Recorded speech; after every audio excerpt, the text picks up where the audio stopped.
Bom, nós acompanhamos ao longo desta semana, minha gente, todo esse movimento, né, em relação à condenação do ex-presidente Lula por parte do juiz federal Sérgio Moro.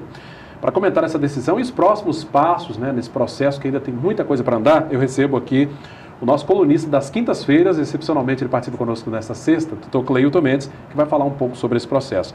Tudo bem, doutor Cleilton? Tudo bem, Cláudio. Boa noite. Boa noite. Doutor Cleilton, muita gente questionou durante essa decisão, né, divulgada nessa semana, da condenação do ex-presidente Lula, ficou na dúvida, mas, poxa, algumas pessoas da Operação Lava Jato presas, né, alguns políticos, inclusive, já continuam presos sem ter sido condenados. E, do lado contrário, o presidente foi condenado e está em liberdade. Por que isso acontece? O que tem na legislação que permite isso? Cláudio, o próprio Sérgio Moro, na decisão, ele utilizou a palavra prudência, né? O país, indiscutivelmente, vive um momento de uma forte instabilidade. A gente está com o atual presidente da República, Michel Temer, cai no cai. A gente está com uma nova delação do fim do mundo que está para acontecer, que é do Eduardo Cunha. E agora a gente está com um ex-presidente da República que está com liderança nas pesquisas até então, né, nas pesquisas de Ibope e da Folha, condenado por 9 anos de prisão por crime de lavagem de dinheiro. O senhor acha que ele não quis tumultuar ainda mais o ambiente, é isso? Eu acredito sim, até por conta dos últimos eventos que aconteceram nas últimas semanas. Você vê que foram aprovar a reforma trabalhista, o pessoal da oposição, os próprios petistas, foram para a sessão, para o plenário, apagaram luz. Então você imagina o que aconteceria se Lula, nesse momento, fosse preso. Eu acredito que o Sérgio Moro não quis transformar ele num mártir nesse momento. A instabilidade seria muito maior. Muito maior, indiscutivelmente muito maior. Doutor Cleilton, agora para a gente compreender o andamento disso tudo, agora nós temos as instâncias no país e tal. Qual o próximo passo? Vai para o Tribunal Regional Federal? Federal, agora, né? Perfeito. Como é que funciona isso? Na Justiça Federal, na Justiça Comum que a gente está acostumado a trabalhar e a observar as notícias, você tem o juiz de primeira instância, segunda instância é o Tribunal de Justiça. Na Justiça Federal, que é onde corre o processo do Lula, vai para o TRF da 4ª Região. Que seria para nós o Tribunal de Justiça estadual. O Tribunal de Justiça, estadual. Perfeito. Indo para o TRF, enquanto não for julgado, a lei da ficha limpa diz que somente após o julgamento em segunda instância é que a pessoa está inelegível. Então, esse julgamento em primeira instância, ainda que haja condenação, não retira dele a possibilidade de se candidatar à presidência da República. Não, né? Ainda não. Só que se o TRF fizer esse julgamento antes das eleições do ano que vem, e ele eventualmente for mantida essa decisão, essa condenação, o Lula estaria fora da disputa. E enquanto esse processo vai para lá, os advogados do ex-presidente, eles podem, claro, colocar as alegações e, enfim, argumentar em relação a esse processo? É um processo que é indiscutivelmente atípico, né, Cláudio? Não é um processo em que você faz a defesa baseado tão somente nos papéis dos autos. A gente tem visto aí que os advogados de defesa do Lula, isso tem até que ser elogiados porque eles são muito bons com isso, utilizam muita rede social, né, multam muito a própria imprensa, falam muito, atacam até muito o próprio juiz. Então, assim, muito barulho eles vão fazer porque eles não vão confiar tão somente naquela defesa escrita feita atrás de um computador. Eles indiscutivelmente vão fazer muita imprensa. Hoje, ontem mesmo, que foi quinta-feira, o Lula deu uma declaração junto com os advogados. Isso foi um evento político que os advogados participaram.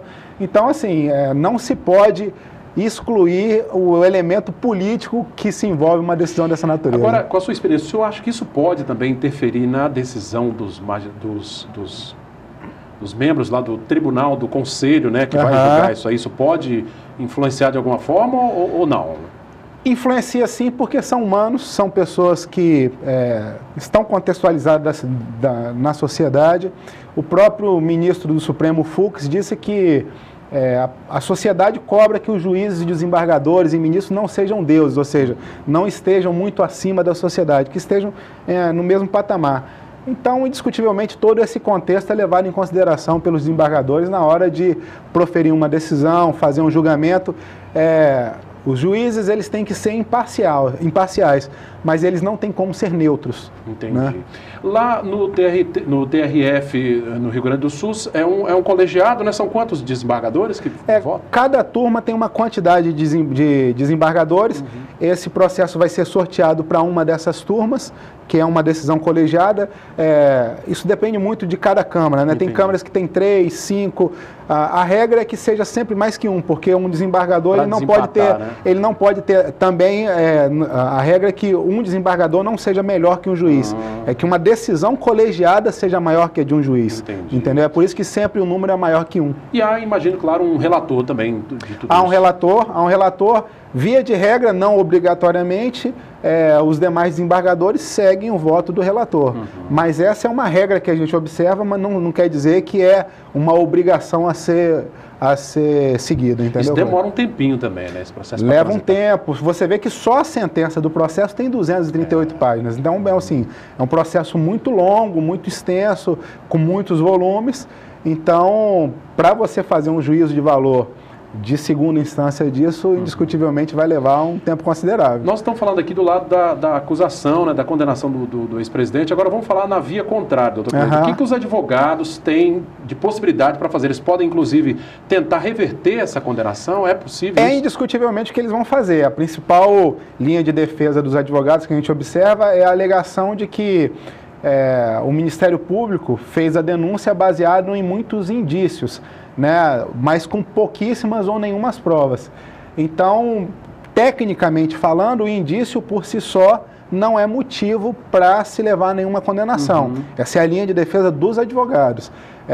Eles alegam que as provas são muito frágeis e tal, mas evidentemente num processo dessa natureza, Cláudio, ninguém vai encontrar um documento de alguém assinando dizendo, estou dando um recibo de propina, que recebi a propina de fulano de tal. É exatamente o que eu ia Mas perguntar. é possível ter, a acusação também, o Ministério Público também tem que fazer isso de forma tão elaborada ao ponto de o juiz fundamentar e não haver margem para que a defesa alegue coisas dessa natureza. Era exatamente essa pergunta que eu ia fazer para o senhor.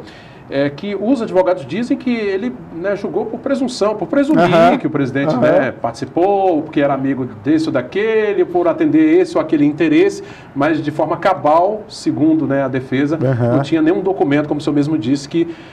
agora, para o juiz é um desafio grande fundamentar uma decisão dessa. É um desafio grande. Você vê que a última audiência com Lula já faz mais de 2 meses, já tem mais de 60 dias.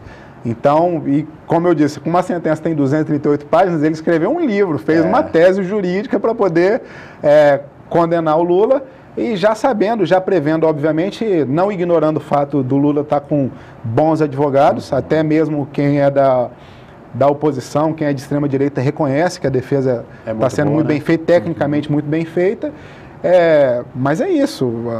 O juiz tem que fundamentar, principalmente se tratando do réu que é. O que chamou a atenção também, que os advogados alegam, é que boa parte da fundamentação está relacionada às delações, ou seja, pessoas que tinham ligação com o ex-presidente e que falaram, não, realmente, o apartamento, por exemplo, que é o caso aqui, foi reformado para entregar ao presidente. Tudo isso é levado em conta, obviamente, dentro desse processo. É juntado, são várias coisas juntas ali, né? Muitas coisas, porque, Cláudio, a delação isoladamente, ela não pode realmente servir como prova. Porque seria o mesmo que, para me safar ou para ter uma pena menor, eu falo, olha, eu queria dizer também que o Cláudio participou do esquema e tal, e aí estava acontecendo muito isso na Lava Jato. A pessoa delatava, havia... Indiscutivelmente isso aconteceu, vazamentos seletivos dessas informações, e a pessoa sabia que estava dando processo pela imprensa. Entendi. Então, assim, a delação sem prova é fofoca. Ela não gera nada. Para haver, e tanto é que o tesoureiro do PT foi absolvido pelo TRF da 4ª Região, em segunda instância, foi condenado por Moro, mas absolvido, porque as provas que existiam eram só delações. Entendi. Então, para que a delação seja uma prova cabal, tem que ter a delação mais as provas que fundamentem e sustentem essa delação. Porque senão vai ser fórmula, né? Você tem uma receita ali. A mais B vai ser igual a tal coisa, exatamente. Esses dados aí, tem que ser isso mesmo. Perfeito. Muito bem, a gente vai continuar acompanhando isso aí. Tem muitos capítulos ainda pela frente, né? Aliás, tem muitos capítulos. Agora, a gente também não ignora uma frase muito bacana que o Moro utilizou na última linha de sentença dele, dizendo que não importa quão alto você esteja, ainda assim a lei está acima de você. Verdade. Isso é interessante, é o que todo brasileiro, que todos nós, como cidadãos, esperamos que a lei seja efetivamente aplicada. Vale lembrar também, né, doutor Cleito, que não é apenas esse processo, foi condenado apenas um, né? Ainda existem mais 4. Tem vários. Existem mais 4 ainda com o Moro. É uma situação realmente bastante complicada, né? A gente vai continuar acompanhando e, vez por outra, o doutor Cleiton vai nos ajudar a entender, né, os meandros aí da legislação, né, como é que se aplica. Fica difícil, às vezes, entender certas coisas. É verdade. Doutor Cleiton, obrigado pela participação. Né? Até semana que vem na sua coluna aí das quintas-feiras. Estaremos juntos, com todo prazer, Cláudio. Bacana. Pessoal da Grande Vitória que nos vê pelo canal 20 na RCA, obrigado pela audiência de sempre. Você de Linhares e região, continue interagindo, deixando sugestões no nosso canal no facebook.com/TVC Linhares, aparece o endereço aí. Reveja essa entrevista também direto no canal no YouTube e fale conosco pelo telefone que aparece aí, 3373-2000. Obrigado pela audiência, um bom final de semana. Sim Notícias, Linhares se vê aqui.